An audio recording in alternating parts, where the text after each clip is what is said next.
Welcome back. Now that we have our spatial information imported from Terrapad through Google Earth, we want to get the rest of the data that we collected to match up. But before we do that, let me change these to red. I think that would be appropriate. And you can see if we zoom in on that feature here, right? That I think was the I think that's the stoplight. We'll know that better later when we can cross-reference our data.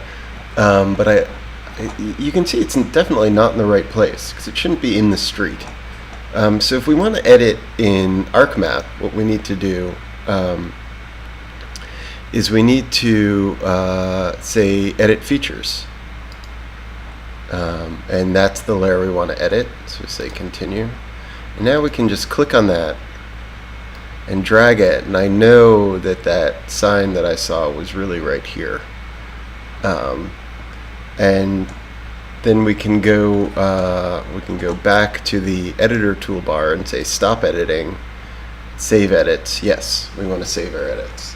Now, right now, if I open the attribute table of this, you can see that it's Terrapad sort of geotagged everything with the closest address, but we've lost all our other information, like what was it that we were looking at. Fortunately, if you remember in an earlier tutorial, I said that you should export not just the KML when you export from Terrapad, but that you should also go back and export the CSV. And in particular, the file that you want is called geotag.csv. And if we open it in Microsoft Excel, CSV just stands for comma separated values. You can see that it's got all the information that we had before, like description and the text.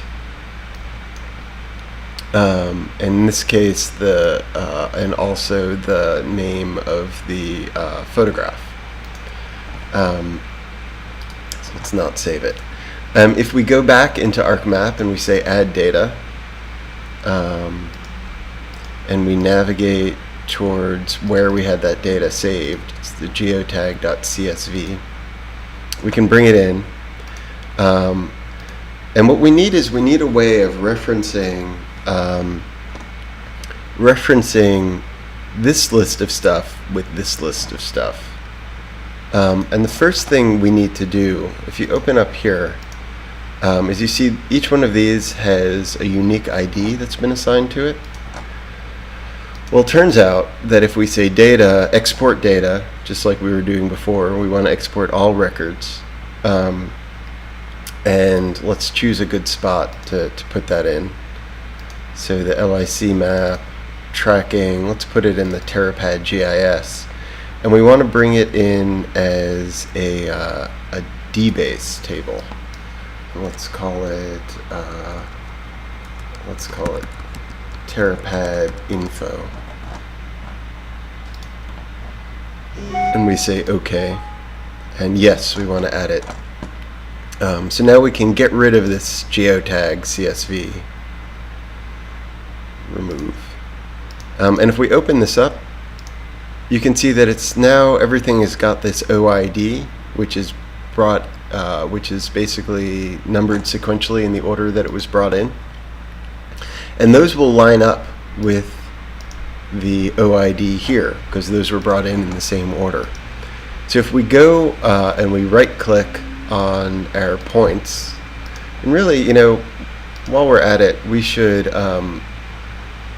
take this data and we should export it as a proper shapefile and bring it in. So let's do all features just in case there are things outside the map that we want to keep. And let's call this red walk points. And yes, let's add it as a layer. So now we can remove that.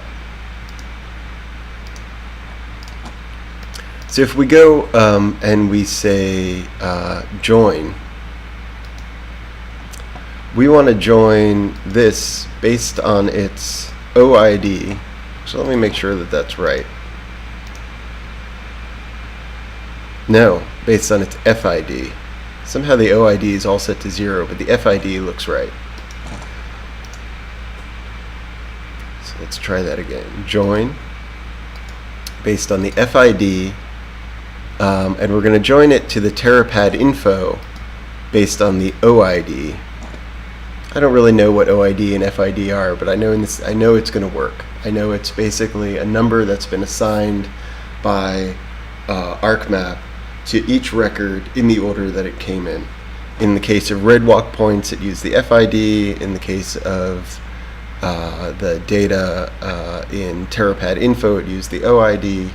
I don't know the difference between O and F, but here we go. So when we do that join, and I open up this attribute table, you can see now that all the info that was in the Terrapad info comma separated value file is now been appended in here. So there's the text where I bought cereal, there's the photo, the name of the photo, so we can index that later, and the description, or I guess the descriptio. So if what we wanted to do was label these features, we could go to the labels tag, check label features in this layer, and base it on the description. And say, okay. Oops. Nope, that's the location. Description. There we go. Alright, so now you can see, if I zoom back out, right, that in my map, there's the red light, there's the tail light, here's the bodega, and the red brick buildings, the red bike, the red signs. It's all here. You can go back and make that red again. Right, and so this is the mapping of my walk through the neighborhood that I recorded in the Terrapad software for the iPhone. In the next part of this tutorial, we're going to look at how you would do this using some other kinds of software besides Terrapad, and how you would use it from a set of how you would do a similar exercise using a set of geotagged photographs that you take with your iPhone or something else, just as photographs.